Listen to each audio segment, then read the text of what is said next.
got so much motherfucking design on right now.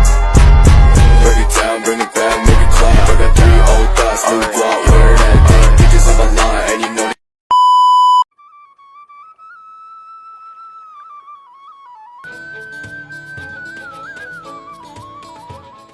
Film dibuka dengan suasana danau meninjau yang asri dan masih hijau. Alif bersama sahabatnya yang bernama Randai tampak berlari riang menuju danau untuk merayakan kelulusan mereka berdua. Alif dan Randai baru saja tamat SMP dan mereka berniat melanjutkan pendidikan ke SMA favorit di kota Bandung, lalu ke Institut Teknologi Bandung. Sementara itu, kedua orang tua Alif tampak sedang mengobrol terkait pondok pesantren. Saat itu, Amak mengutarakan kekhawatirannya terkait generasi penerus ulama ke depannya, mengingat pondok pesantren banyak dijadikan tempat pembuangan anak-anak nakal. Hal ini membuat kualitas generasi penerus ulama kurang berkualitas, karena yang masuk ke pesantren bukan dari orang-orang yang benar-benar berniat untuk mengaji. Karena itu, Amak berniat memasukkan Alif ke dalam pondok pesantren. Ayah Ali tampak ada keberatan akan niat istrinya, namun berbeda dengan Alif. Saat ia diminta oleh ibunya untuk masuk pesantren, Alif langsung memberontak. Ia bahkan sampai mengurung dirinya di dalam kamar sebagai tanda penolakan atas permintaan ibunya itu. Alif tuh anak pandai ya. Kok, Mak? Ayah.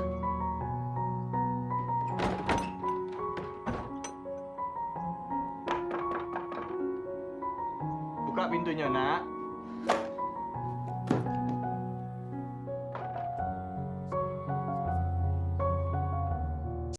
Setelah semalaman mengurung diri di kamar, pada keesokan harinya Alif diajak oleh sang ayah untuk pergi ke lapangan guna menjual kerbau. Uang hasil penjualan kerbau itu rencananya akan digunakan untuk biaya Alif masuk pesantren di Jawa.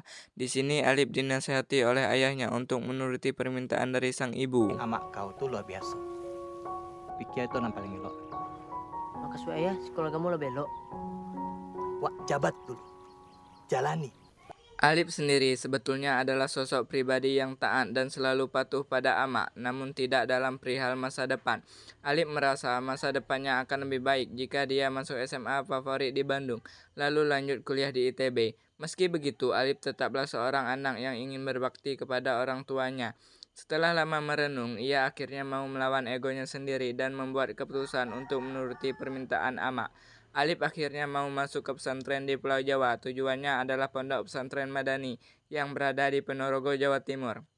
Sebelum pergi, Randai datang menemui Alif untuk mengucapkan salam perpisahan, sebab tak lama lagi persahabatan mereka berdua akan terhalang oleh jarak dan waktu.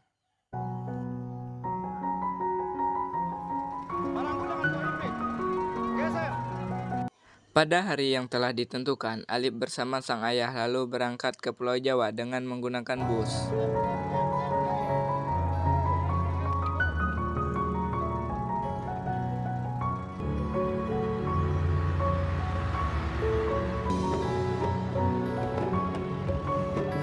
Makin daki ke Jawa, semakin dapat deh. Makan iki. Singkat cerita, mereka pun sampai di Pondok Madani yang terletak di Kabupaten Ponorogo, Provinsi Jawa Timur. Hari itu, Pondok Madani tampak ramai dengan kedatangan calon santri baru yang hendak melakukan tes ujian masuk. Kurang lebih sekitar 2.000 calon santri hadir memadati lingkungan pondok pesantren. Dari tes tersebut, nantinya yang dapat diterima hanyalah ratusan saja. Mendengar itu, Alif sempat pesimis bisa lulus ujian seleksi. Namun masih ada kesempatan baginya untuk bersiap karena tes akan dilakukan besok. Keesokan harinya, tes ujian masuk pun dimulai. Sebelum masuk ke ruangan, ayah Alif memberikan sebuah pena warisan dari kakeknya.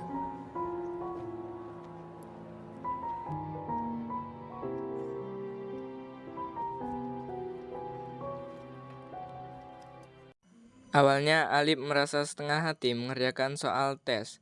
Namun, saat melihat wajah sang ayah yang penuh harapan, ia pun akhirnya mengerjakan soal tes dengan sungguh-sungguh menggunakan pena pemberian sang ayah. Setelah menyelesaikan tes, Alif keluar dan bertemu dengan seorang anak yang bernama Baso yang sedang membaca Al-Quran. Ia berasal dari Goa, Sulawesi Selatan.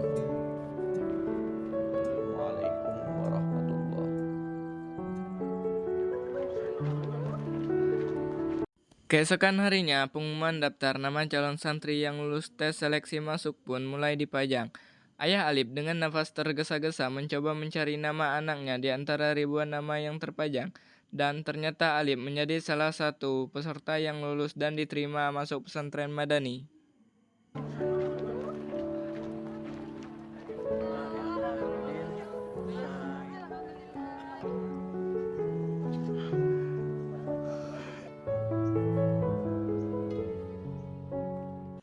Setelah semua urusan selesai, ayah Alip pun akhirnya kembali ke Pulau Sumatera. Sementara Alip mencoba beradaptasi dengan lingkungan barunya.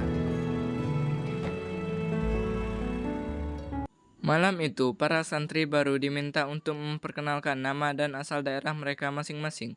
Ada 6 santri baru yang kelak mereka akan menjadi sahabat yang tak terpisahkan. Di antaranya adalah Alip yang berasal dari Padang, Baso dari Sulawesi Selatan, Said dari Surabaya, Raja dari Medan, Atan dari Bandung, Dul Majid dari Madura. Setelah saling berkenalan, mereka pun dibacakan peraturan dan tata tertib yang ada di Pondok Pesantren Madani. Tenggo disiplin santri pondok, kondisikan dan menciptakan milieu untuk belajar di pondok ini. Kita mah seikhlasnya aja ya. Seikhlas.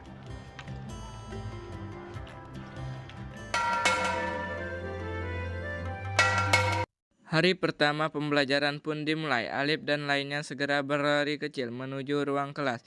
Guru pertama yang masuk hari itu adalah Ustadz Salman. Beliau dengan semangat memberikan materi kepada santri-santri baru yang terlihat masih beradaptasi. Materi pertama hari itu adalah manjadda wajadda, bahwa barang siapa yang bersungguh-sungguh maka dia akan berhasil. Dengan metode pembelajaran yang unik, Ustadz Salman berhasil menghipnotis para santri baru untuk membuat antusias dalam belajar. Kalian bisa manggil saya Ustadz Salman.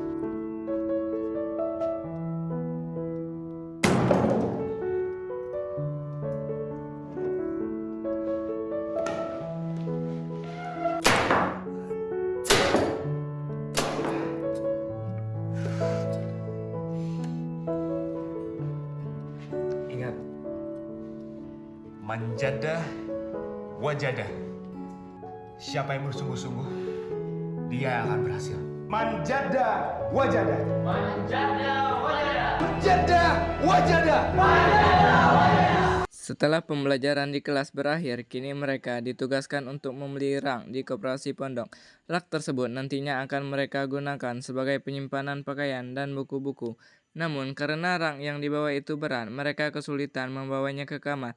Di tengah perjalanan, mereka dihadang oleh sosok berjas yang menyuruh mereka untuk berhenti. Orang itu rupanya adalah pengurus bidang keamanan yang sedang berpatroli.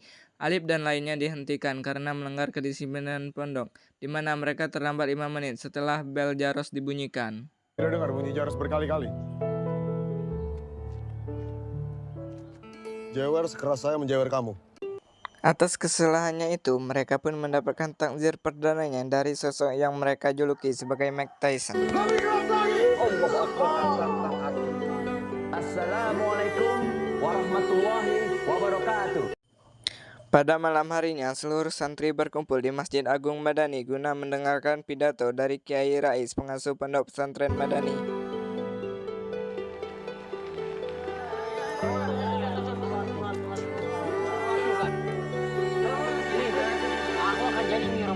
Malam itu, saat tengah asing-asing menikmatinya makanan, tiba-tiba suasana pondok menjadi gelap.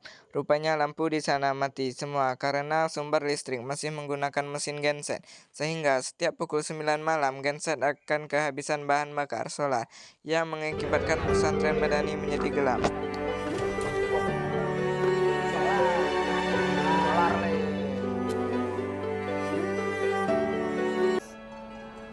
Remember your part.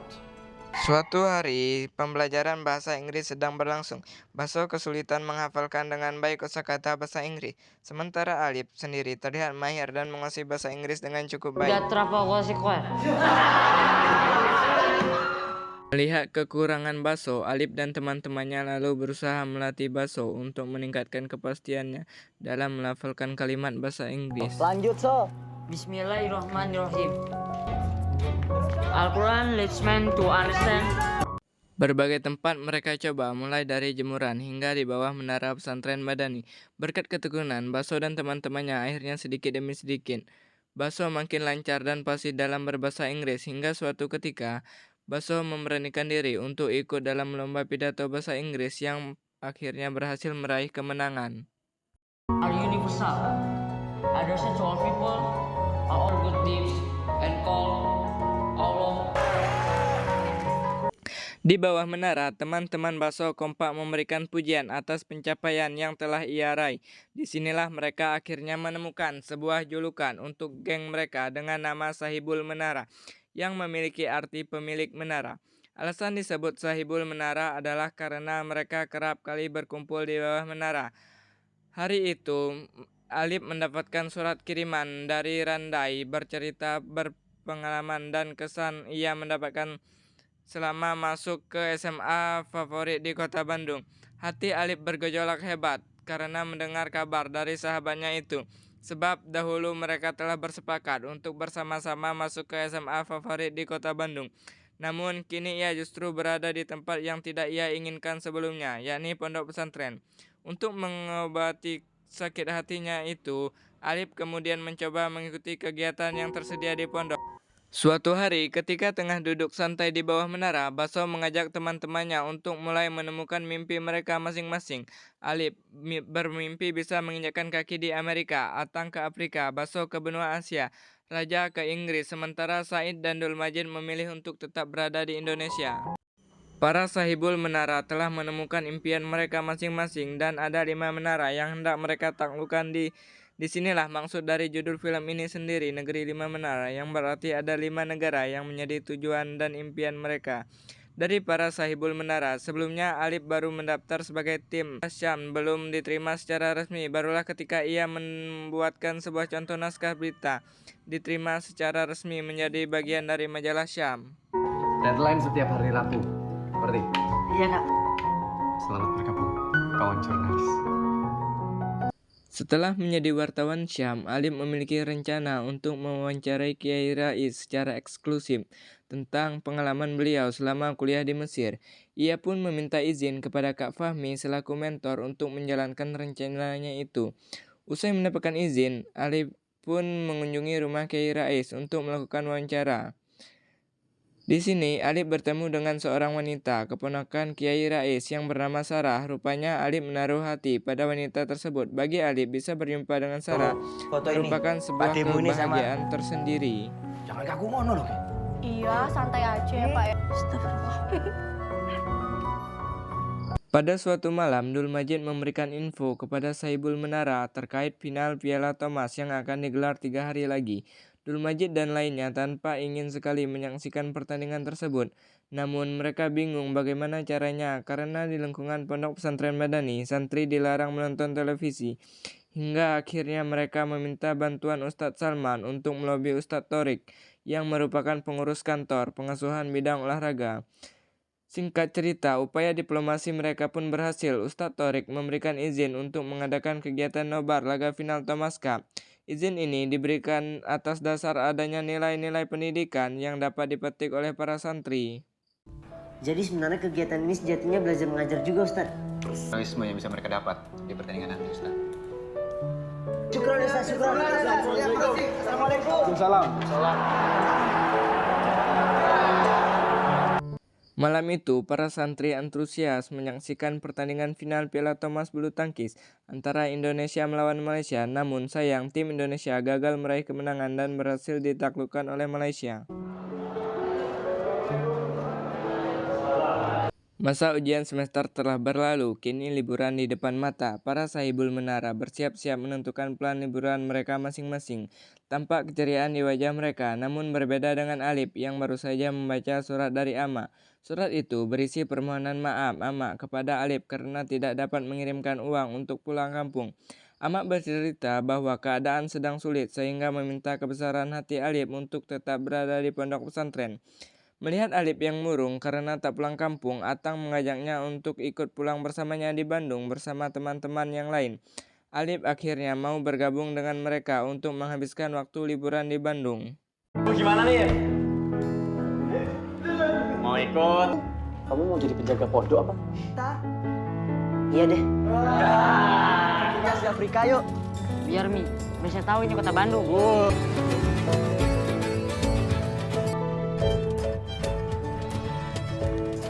Assalamualaikum. Alif. Usia kamari. Jo kawan pondok. Ini serancana dan kira. Aden belum selesai, Lip. Lihat tuh. Aden Baraja di tempat Pak Habibie Baraja. Alif tampak menikmati liburannya di Bandung, ditambah lagi saat ia berkesempatan untuk berkunjung ke kampus impiannya di ITB. Dengan ditemani oleh Randai, Alif melihat-lihat ke dalam kampus ITB. Hingga tak terasa waktu liburan pun telah usai. Saatnya Alif dan para sahibul menara kembali menjalani rutinitasnya di pondok pesantren. Suatu hari, Baso berlari menuju para sahibul menara. Ia menggambarkan bahwasanya 2 minggu lagi akan ada panggung aksi pertunjukan kelas 6. Baso mengajak sahibul menara untuk membuat sejarah baru di mana mereka ingin ikut terlibat dalam pentas seni tersebut. Melalui kecerdasannya, Baso mengatur dan memimpin koordinasi penampilan kelas 2 dalam pentas seni yang akan digelar 2 minggu mendatang. Oke teman-teman, gimana? Kalian mau bantu apa enggak? Oke, bagi artistik sudah hampir selesai dengan set utama. Bagus, sip. Sahibul Menara merasa beruntung bisa memiliki teman seperti Baso. Selain cerdas, Baso juga merupakan sosok yang selalu menginspirasi para Sahibul Menara. Namun pada suatu hari Sahibul Menara harus kehilangan salah satu anggotanya, yaitu Baso Salahuddin yang dijemput oleh tetangganya yang memintanya untuk kembali pulang ke goa karena kondisi kesehatan neneknya yang sakit-sakitan. Ternyata Baso adalah anak yatim piatu. Sejak kecil dia hanya dirawat oleh sang nenek yang kini tengah sakit keras. Inilah kesempatan Baso untuk membalas jasa sang nenek dengan merawatnya di masa tua. Bak disambar petir di siang bolong, teman-teman Baso tak menyangka kalau Baso akan pergi secepat itu. Mereka bahkan belum menyelesaikan persembahan yang akan mereka tampilkan di pentas seni 2 minggu akan mendatang. Pada hari ia naik kapal dari gua ke Jawa.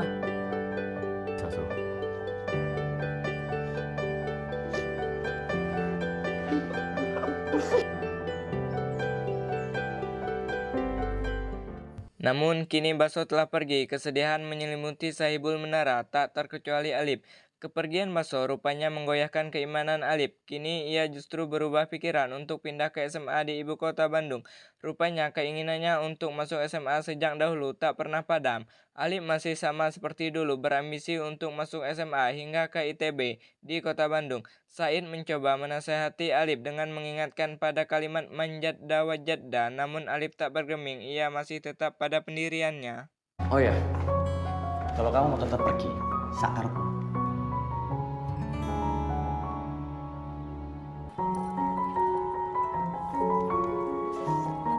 Amak mengirimkan surat balasan yang berisi persetujuan atas permintaan Alif untuk pindah ke Bandung. Bukannya merasa senang, Alif justru semakin bimbang dan ragu akan pilihannya. Hingga akhirnya Alif sadar bahwa ia harus menyelesaikan apa yang telah dia mulai. Dan Alif juga percaya bahwa Tuhan sedang menyiapkan rencana terbaik untuk dirinya. Alif akhirnya memutuskan tetap berada di pondok pesantren. Kita semua akan mementaskan Ibnu Batuta. Kita kerja sama-sama ya. Raja juga udah ngatur musiknya. Siap. Kita main terakhir. Semangat. Ini, Pak. Udah. Nah, ini untuk saya ini. Ini Pak. Sini, Pak. Papan. Iya.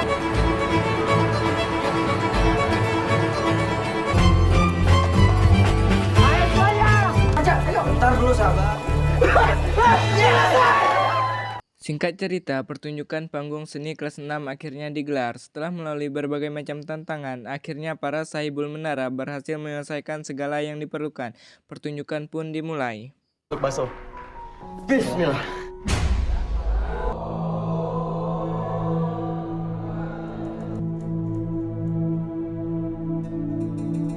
Dan semua makhluk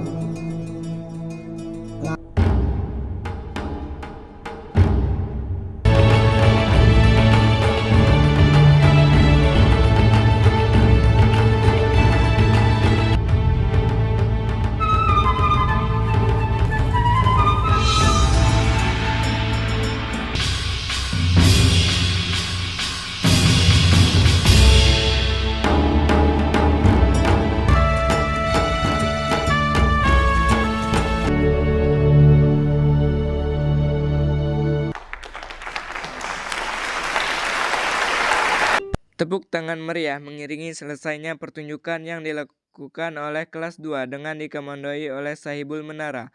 Mereka akhirnya berhasil mengukir sejarah baru dan semua itu mereka persembahkan untuk Baso. Baso yang telah kembali ke Goa terlihat menikmati waktu bersamanya dengan sang nenek. Ia juga mulai mengajar di kampung untuk mengamalkan ilmu yang telah ia dapat di pondok pesantren.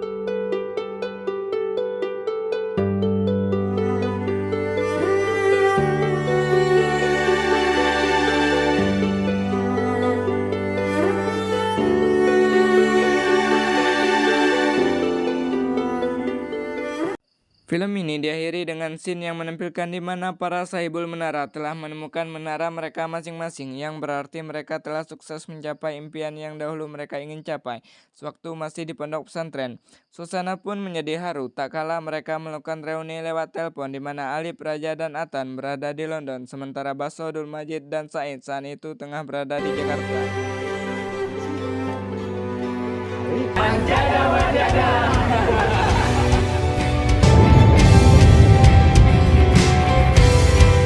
Dan film pun selesai. Itulah rangkuman dari film tersebut. Pesan moral yang dapat kita ambil adalah siapa yang bersungguh-sungguh pasti akan berhasil. Manjadda wajadda.